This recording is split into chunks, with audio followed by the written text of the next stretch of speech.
Right, welcome back everybody, and Paul dashed in for the front seat there. He got the front row this time, so that's good. Doreen was sat at side of him, Jim's back, Caroline's back, so we are getting a few people back now. So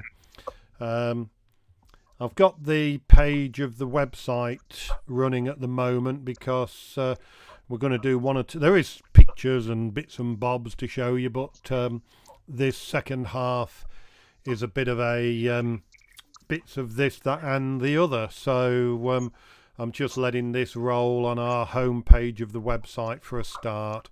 Hi Sue, Sue's back. So we've got 11 people watching. I can see that we've got 1, 2, 3, 4, 5 people that have put on the chat that they're back, but we've got 12 people showing. So if you're watching this evening, by all means, just please drop us a quick hello in the chat there. You don't have to be a member. This is a public live session for everybody. So do just let me know that you're there watching. It's always nice to see who's with us at these meetings in the evenings. And of course, just to help us, if you're from away, we had somebody from Iceland, one of Caroline's friends, watching when she did her talk. So just let us know where you're from if you're not local. So yeah, everybody's popping back in now. So hi Michael, Vera, Jill. God, Jill, blimey heck, you're way down the list now. So you must have had to go for a good stretch of your legs. So hi to everybody. Hi to Alan.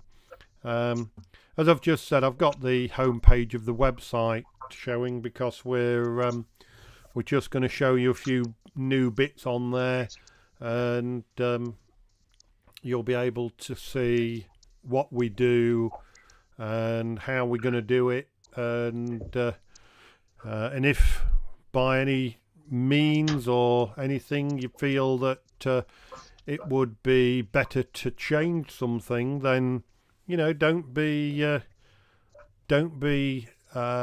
thinking that you can't say anything. It's ours, and when I say ours, it's ours, the club's.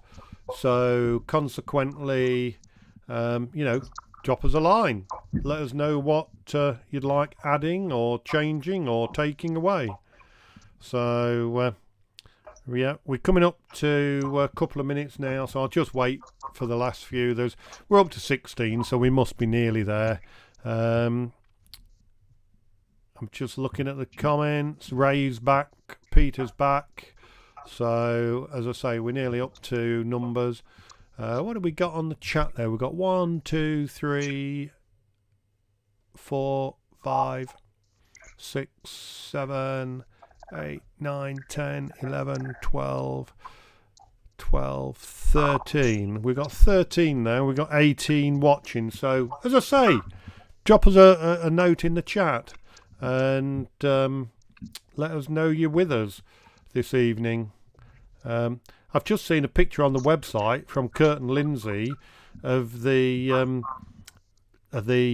sign with a fish and chip shop and the shop, the ordinary shop there as well. So I think that was somewhere, must have been somewhere close to where Bob showed us earlier. So yeah, right, we're up to numbers roughly. So I'm just going to start my bits and bobs up again, and I'm going to hand over to Bob now to run through the bits on the website, and hopefully I'm going to get this in unison. So I'm just looking at my screen. I'm looking at Bob's as well. But are you starting on the website, Bob?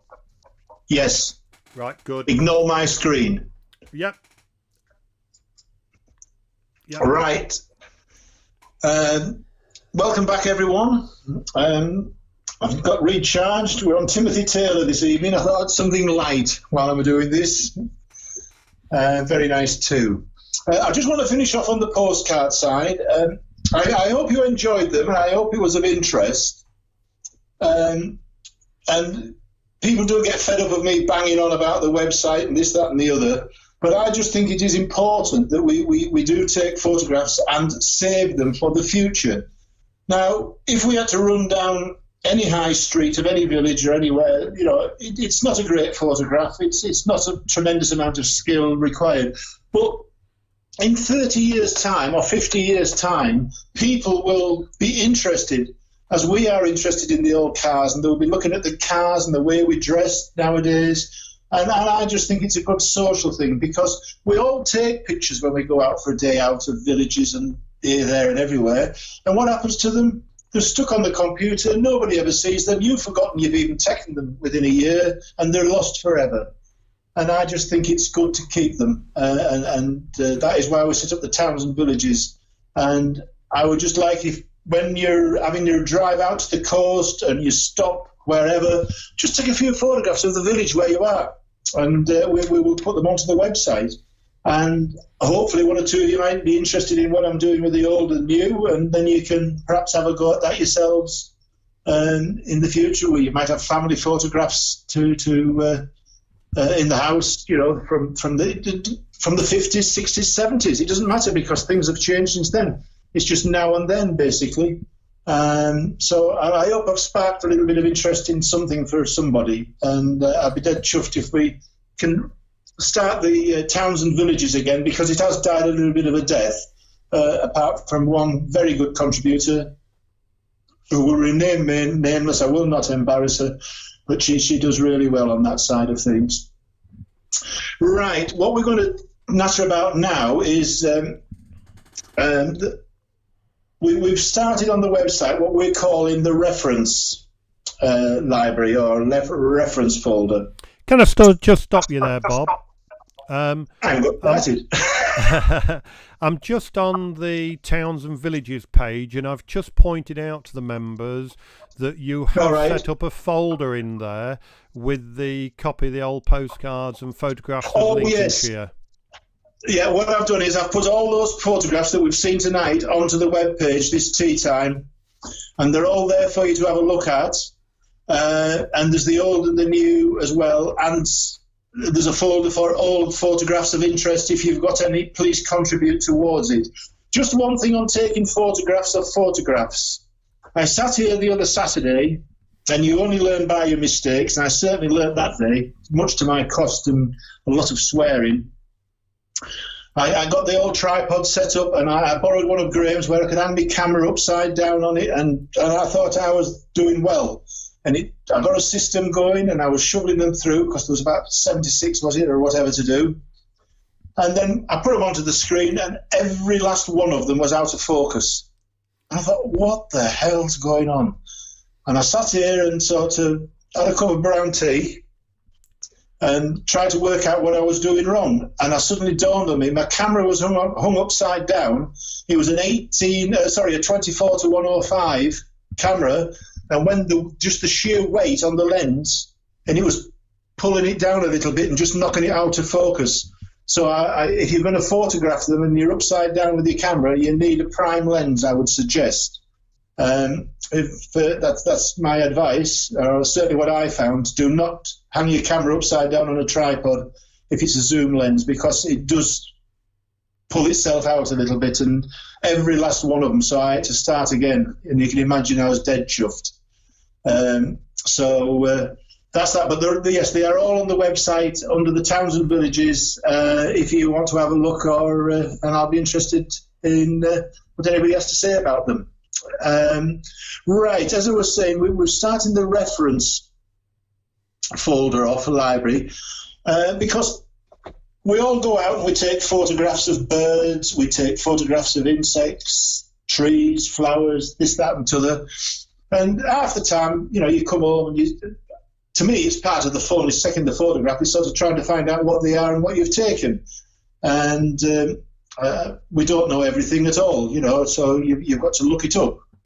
And the one thing I did learn at school was that you don't have to know everything, but you've got to know where to find out the information should you ever require it.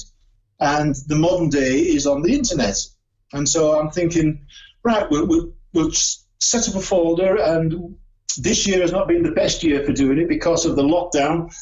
We didn't get the bird photographs this spring and what have you, but we've got a few insects on there, and it'll build up over time, and I hope everyone will contribute towards it as time goes on. There is nothing to say that it's got to stick to wildlife and that side of things. If you're an avid aviation buff, for the want of better words, and you've got a good collection of aeroplanes, put a collection of aeroplanes on so that we can identify a Vulcan from a lightning for whatever. And things. So any subject at all. It's just a reference so that if somebody else comes across one or takes a photograph of one, there's a small chance that they might be able to find it on Dunham Camera Club's website. And just to give the old website a plug, I mean, we've got a fantastic website when you look at one or two other club websites and what have you, and we all know that it can be improved upon, but unfortunately to improve it would cost money, so we're sort of stuck. Well, we're not stuck, but we've got what we've got, and it's doing a good job. And I just hope everybody will join in and contribute to it in one way or another, and there's several different avenues you can do that now, with your general photographs, the old and new, and the towns and villages, and now the reference folder. I think Graham is going to show us some pictures now, because he's got them at his end, what is actually on there at the moment and what we have. But I'll just run through a couple of the sort of rules or the rates, if you like, for the reference folder. I'm talking wildlife now, but in fairness, it could be anything, whether it's an aeroplane or a stamp or a coin or whatever. But we need full sight of the subject, or as much as possible. There is an argument, and especially when it comes to nature, that a bad photograph is better than no photograph. But as much of the subject or the bird or whatever as possible. And if possible, from as many various different angles, because, you know, these things always look differently when you look from the front to the back, and I normally see the back end. So I'll get the back end shots if somebody else can get the front end shots, please. And we'll take it from there. But in the caption, we don't need an essay writing. But just where you took the photograph. Now, we don't need to know that it was taken in a Pacific field, but it was in the outskirts of the village of Dunham, Welton, Nettleton, wherever, or it was seen on Hartsholme Nature Park or Wisby or Frampton or wherever. Just a general idea as to the area. And to begin with, we're in the reference ones that we've got at the moment, it's Lincolnshire only. But Graham and I spoke the other day, and when we start getting grouse coming in from the Yorkshire moors, we'll set up another folder for birds outside the county or wildlife outside the county. But at the moment, it's basically what is seen in Lincolnshire, with us being a Lincolnshire-based club and all the rest of it and what have you. When it comes to the keywords, just general keywords as you do for anything else that you put on the website, the name or the colour or whatever. But one thing I do think, especially with the nature, well, it is with the nature side, nothing else, is Latin. And that is important. And it is easy to find the Latin because you go onto Google, you press Blackbird, and the RSPB site will come up with Blackbird, and there'll be the Latin name there. And if you want to get all technical, you can go into the families and the genes and goodness knows what else. But just because anybody that is serious as a bird watcher or an insect watcher or whatever will always look for the Latin. Because I've got some of my photographs on other sites, and you only put the Latin on, and people are finding them. So that works well. We've also got one folder for identification. We are going to take things that we can't find, but please try your best to find. Don't just take a load of photographs and put them in there expecting other people to do the work, because it won't happen as fast as you want it to happen. And have a look on the site first, because sometimes you've taken an insect that may be already on the site. But as I say, we've got to build this up, and it'll build up over time. Graham and I are sort of discussing at the moment, and I think we're on different sides of the fence. I'm sort of saying, let's leave it here for a while, and Graham says, well, let's do it year by year. But it doesn't matter. They'll always be there. We ain't going to take them off after the year anyway. So there'll always be a folder with the 2020 and the 2021 and so on. But if we contribute towards this in a small way on a regular basis, we can build up one hell of a library. And again, in 50 years' time, people will say, oh, wasn't there a lot of herons in Lincolnshire back in them days? Nowadays, we never see one. You just don't know what's going to happen in the future and how folks will look upon these photographs as information, as a social and everything else wise. So I'm a big believer in saving all these things. Right, I'll stop waffling. I'm going to have a slurp of my beer and I'll hand you over to Graham, who will just show you a little bit of the site. Thank you, Graham. Yeah, it works very well. I mean, I hope that you find our site quite simple. Just starting up at the top here, the home and about. If you want to go to the home page, just keep it hovered over the home and click about, go down there. It's the same with any of these drop downs. So your members gallery, that's where you, if you wish, can have your own images. You can have your own folder. I'll just show you very quickly that. So here's all the members' folders, and you can have your own folder in among here, and you can keep a record of your own pictures. You can then share them with friends and relatives, and anybody that you want to.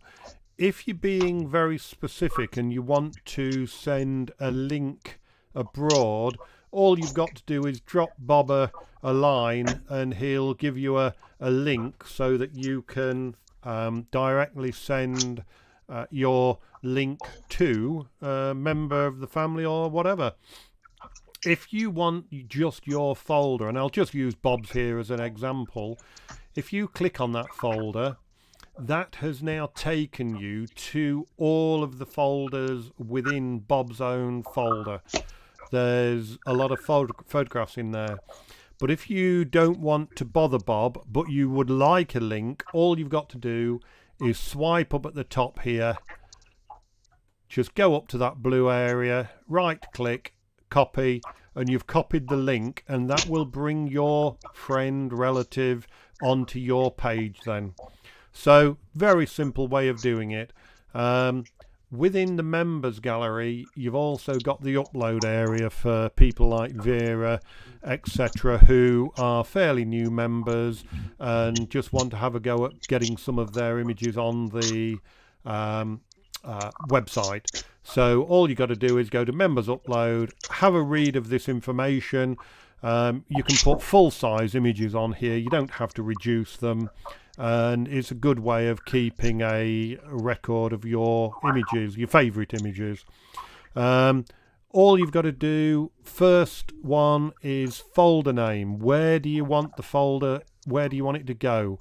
So what you need to do is to put in there your name and what you want the folder name to be called. Sorry, I'll start again. The folder name of what you want it to be called, and then your name underneath.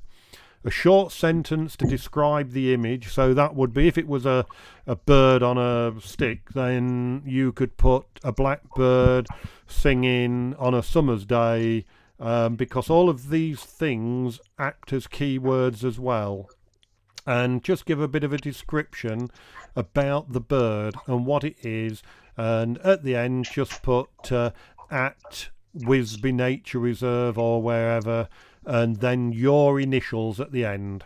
So do remember to put your initials at the end. Keywords, put a few keywords, up to 10 in there. So if it's a bird, put bird. If it's a black bird, put black as well. If it's a bird with red in it, robin, say robin, red, breast, etc., etc. And then at the end of here, just put your initials as well.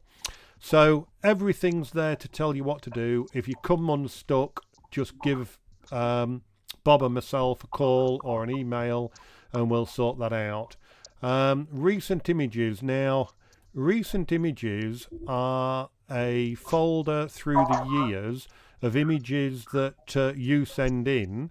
But if you sent in 20 pictures of blue tits, let's just, for an example, if you sent in 20 pictures of blue tits, we don't want to have all 20 showing up together. So what Bob does, he puts a few on of everything as they come in.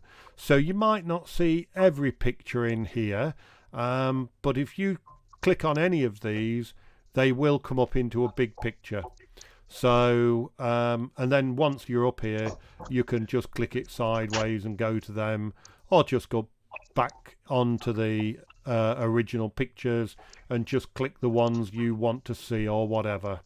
So, good way of doing it, and there is thousands in here. We have thousands of pictures on this website.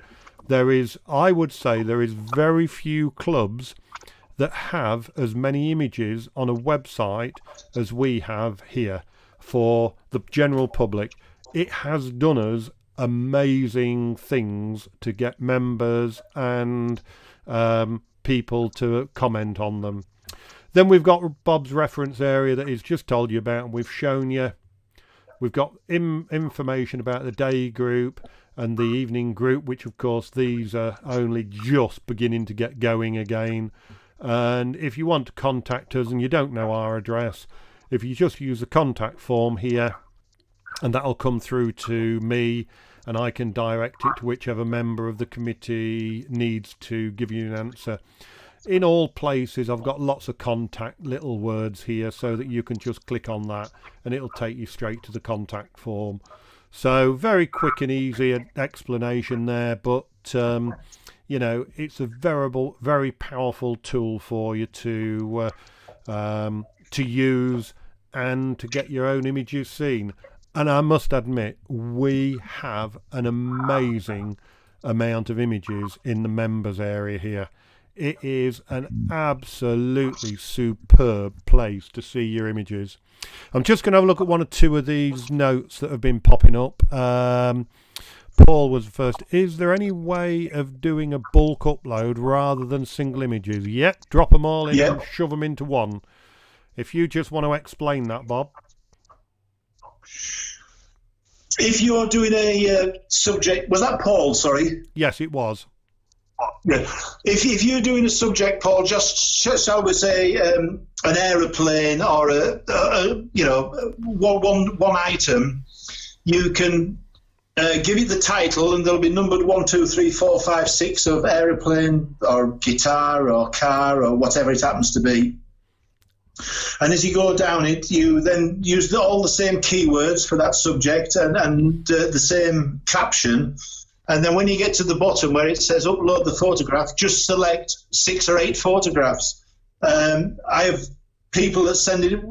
People say, well, how many? Well, I know somebody sends in 40 every now and again at once, and they just come through. There is no problem with that. But you've got to use the same keywords and the same caption, and they're numbered. Once they're on the site, it doesn't really matter about them being numbered even, to be honest with you. But people do, and I mean, I've done that myself, sort of thing. And one thing, Graham, well, he's probably going to come on to, I might be jumping the gun, is, but if your photographs are on the website and you lose the original, we can always get it back for you within minutes of you contacting us. And that has happened on 3 or 4 occasions now. Members of such a wonderful filing system, they can't find a photograph they're looking for a competition or whatever the event may be, and we can just download it and email it to you straight away. So it isn't a problem. It's a very safe way of storing your photographs and what have you.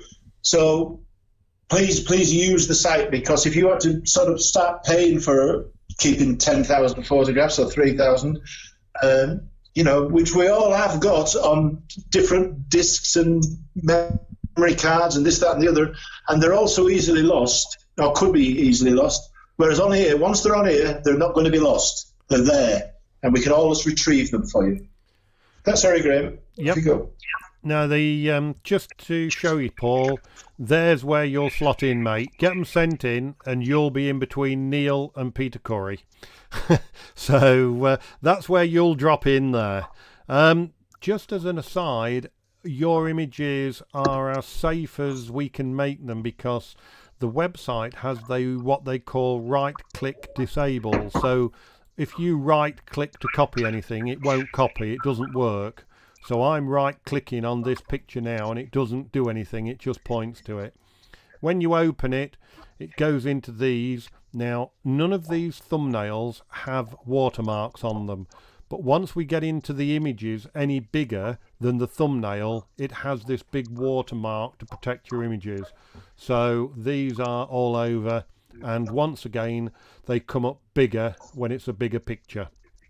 So, you know, as Bob said, the images are there. They're there for the future. They're there for you to get back. And Bob has retrieved quite a few for people over the period that he's been doing it. So, you know, do get in touch with us, Paul, if you struggle.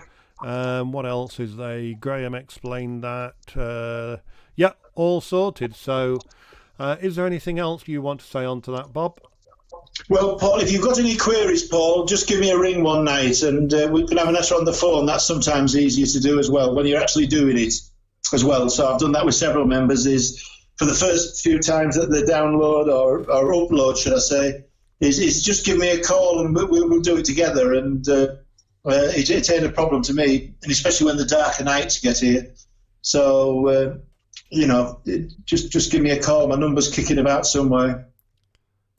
I'm just flicking through a few of Caroline Oldham's fancy twirly ones, which I must admit I rather like. So, yeah, so that's about it on the website. Do you want to go on to your last few pictures now, Bob? Yeah, I can do. I was going to start... Well, originally I was going to show some African pictures. I thought, well, how many damn pictures of elephants or a bird on a river do you want to see? So just for something different, I haven't put that many together, but we'll go through them. But if anybody's got any questions while we're showing these photographs and whatever, is to send them through to Graham, and either Graham or myself will try to answer to the best of our ability before we sort of close down this evening. Just hang on, I've got to get set up because I'm not set up for Graham yet. Can you just put your hand in front of your camera on your phone to make it focus, Bob? It isn't focused. What isn't focused? Your phone. So just put your hand in front of the phone and then take it away. And it'll probably... There you go, that's better. That's better. Okay.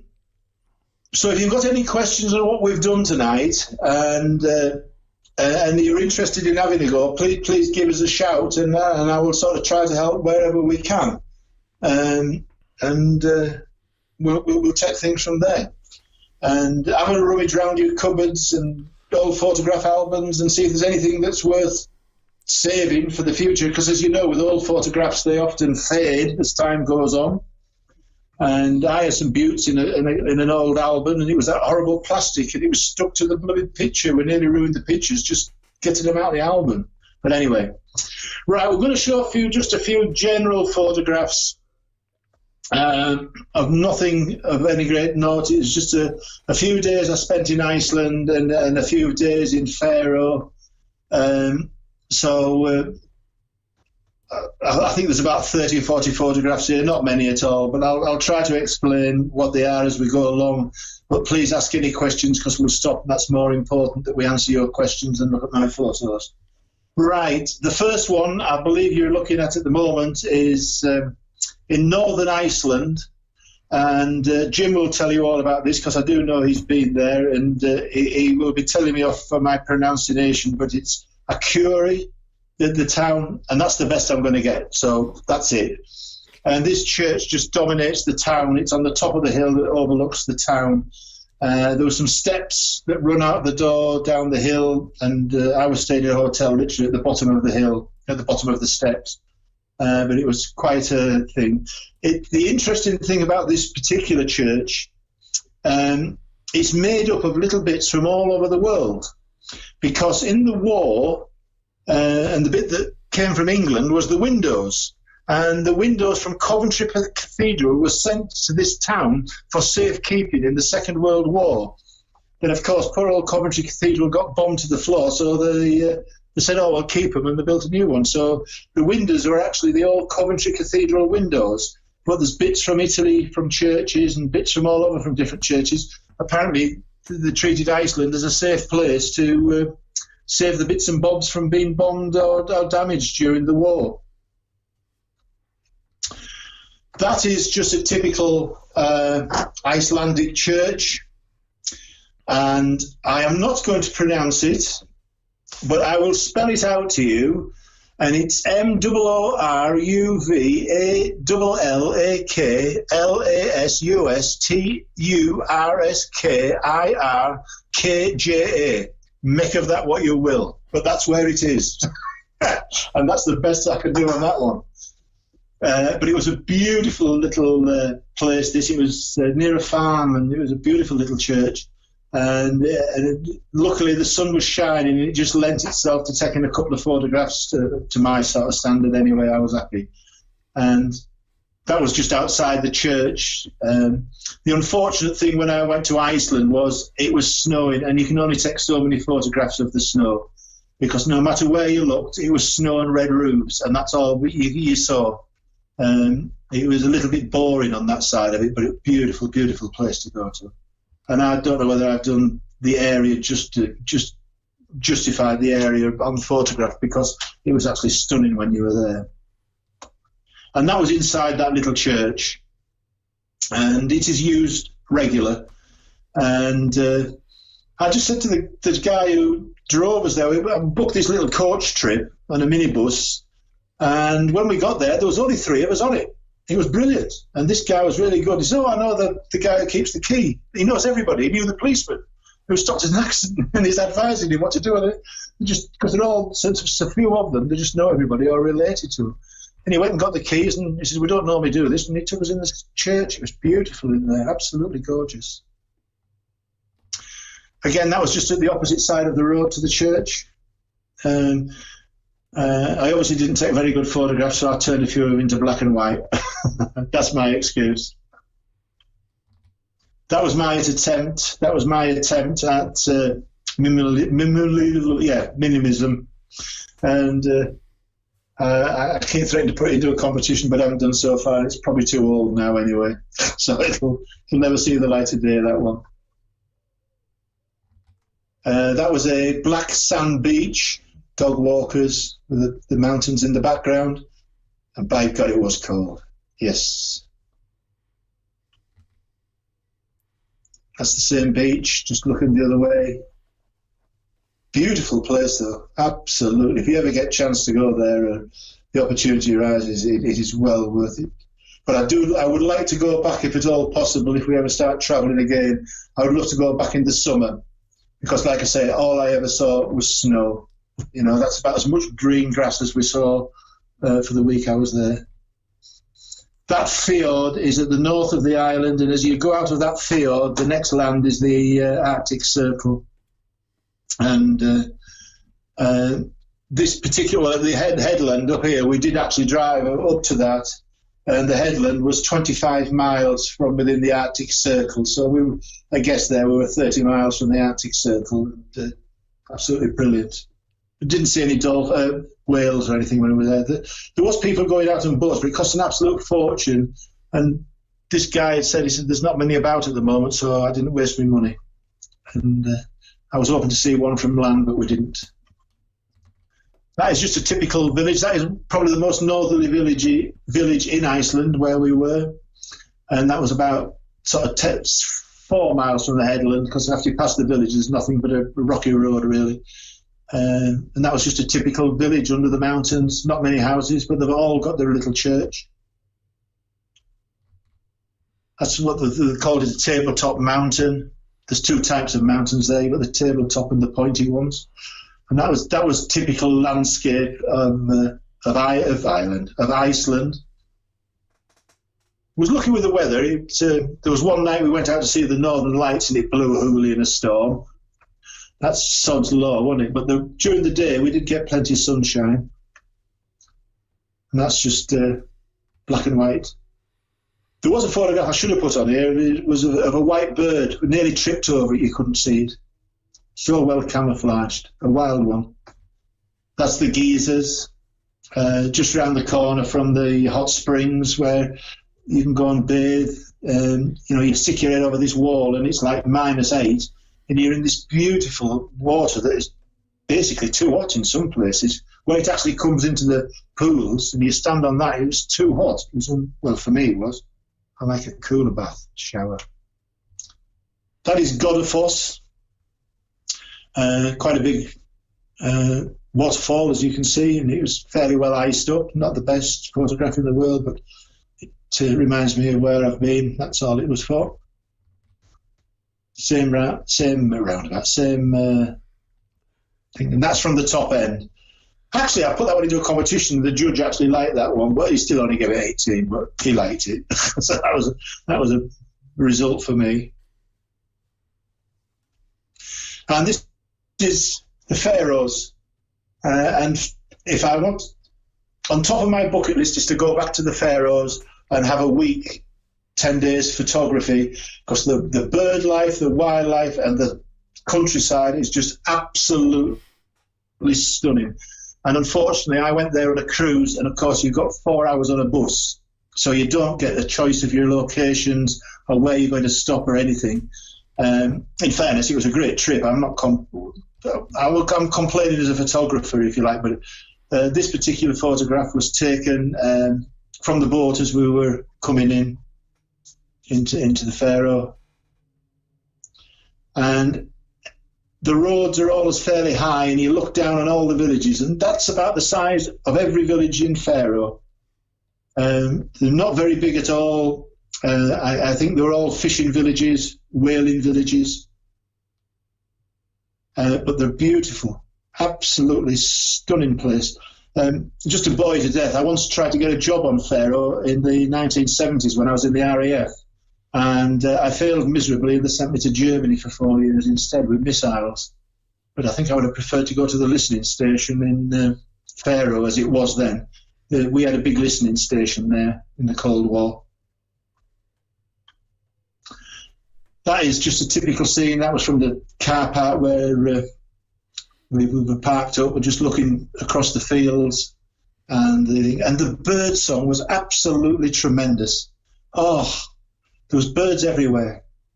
It really is a busy place for twitchers. That's looking across a fjord. It's another little village. I can't say anything about it. And don't ask me to pronounce the names, because you've got no chance. It's a bit Icelandic, to say the least. They have a lot of K's, J's and Z's. Beyond my education, anyway. I think that's the same village, just from a different angle. And this little village was absolutely stunning. And this was our main sort of stopover, if you like, on the coach trip.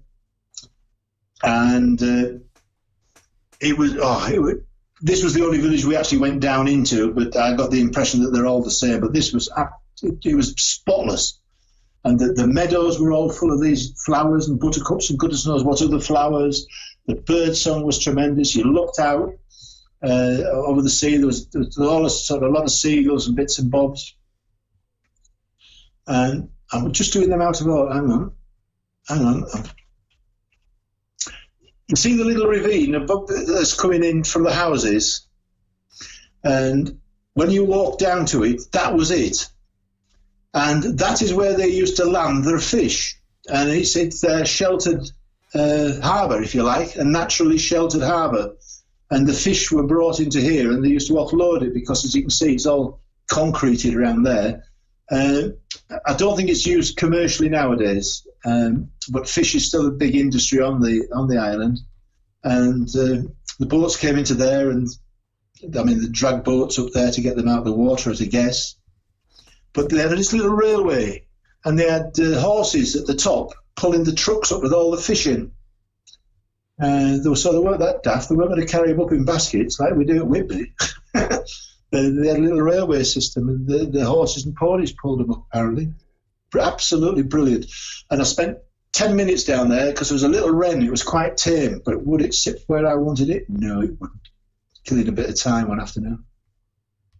That's sort of looking over the other side of the village, up the fjord. Just a quick question from Ray there. What time of the year in the Faroe Islands, in the Faroe Isles? This was early June last year. Yep. Early June last year, Ray, if that makes sense.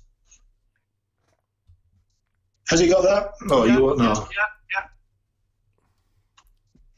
That was a little stream that ran down the river.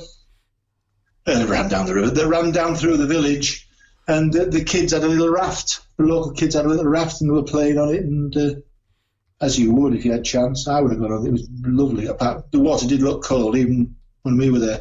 Unfortunately, when we were there, as you can see from the photographs, it was nothing but cloud and fog. It wasn't the brightest of days, unfortunately. It's a bit like the Shetland Islands and Manchester. It rained sort of 2 days in 3, I think. 10 that was minutes. just a typical. 10 minutes. Sorry, Bob. About 10 minutes. Yeah, we'll easy finish. That was just a typical house that we saw in the Pharaohs, walking down the village. And again, that's just looking up the valley from where we'd driven down to get into the village and where we parked the coach and had a look up. And it was absolutely brilliant. Honestly, it's just because I was brought up in the Yorkshire Dales, it's just a bigger version of the Yorkshire Dales. Knows a more bigger version, but very, very nice. But unfortunately, we always had this bit of fog hanging around wherever we went that day. I haven't a clue what that is, because a little stream there, but they do the same as Norway. They have grass on the roofs of a lot of houses and sheds. And this little shed was just sort of built in the river. I haven't a clue what it was or what it was for. I haven't a clue, but I thought interesting. That was a monument to the fishermen that never returned. And that is I think there's a closer up photograph of that one. I think I've put it in. It's excuse me. It's a lady and 2 children in memory, for the fishermen that never returned, because over the years there they are. I did see the figures, and it was a tremendous amount of people were lost at sea. Very dangerous seas, and fishing being their main industry. They're not conducive to a long life in some cases, unfortunately. That was the church, the original church washed away, because they always used to put the church as near to the sea as they possibly could, so that when you were coming home, it was the first thing you saw, and the last thing you saw when you left as well. So, but they'd moved the church from the water, well, built the new one a little bit further up the hill, because the old one had been washed away. It was a bit Icelandic, in fact, very much same design and tin roof. But over there in Faroe, they tend to have green roofs, and in Iceland it was red roofs. I know not what that all means. That was just a stream. Again, I haven't done it justice, but that little stream just went on and on and on. And if you look into the far, it goes right up to the top of the hills. And where we were stood, that was about, with the lens that I had on, that was about as much as I could get in. But that little stream just went for far enough. It was incredible. But the life that was around it, and you wouldn't believe the life that was in that water, because it was crystal clear. You could see everything. And there's just flowers everywhere. Absolutely. It's not the cheapest of places, but if I ever get the opportunity, I would love to have a week, 10 days there. And that's just one of the many, many hills that we saw. Bad photograph, so I've turned it into black and white.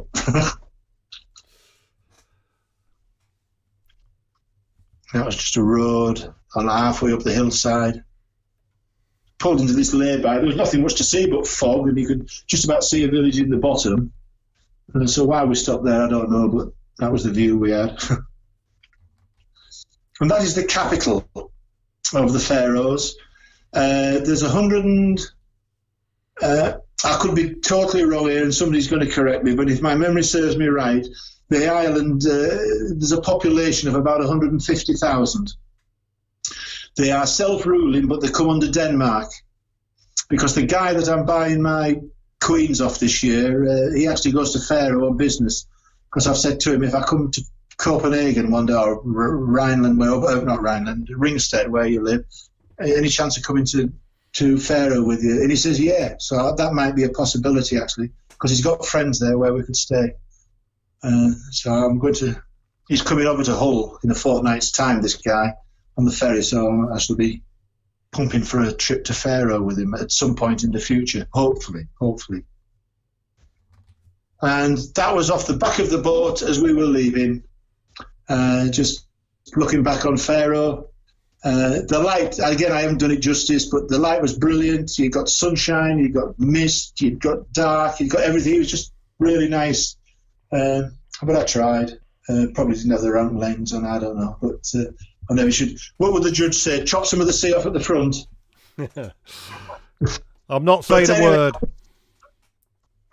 Yeah, that's my last one for tonight. So I hope I haven't bored you too much. I hope you're all still awake, and I hope you found something of interest or to spark something off to go and have a go and try something a little bit differently. And if I can be of any help, everybody's got my telephone number somewhere, so send me an email or a telephone call. I've got no objections at all.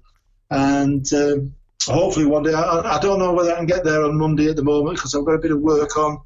But hopefully we'll see some of you all in the near future. So take care. Good night. God bless. Thank you. And I'll hand you back to Graham. Just a quick one from Paul came in. What route do you take to get there on the boat?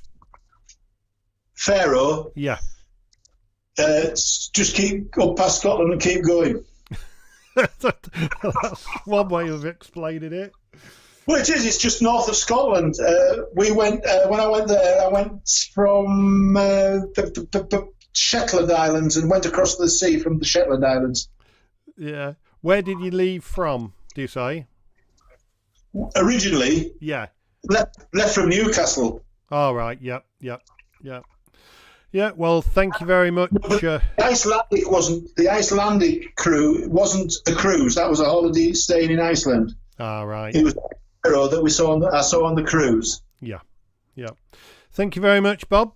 Been a very good evening. I mean, we've had a great mixture of things. We've not just had one. We've had three lots of different types of images, very, very far removed from each other.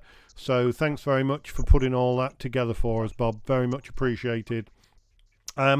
Just for the members, and as a little teaser, Bob's images that he put together of the new and old, later next year you've got a competition coming up called Masters.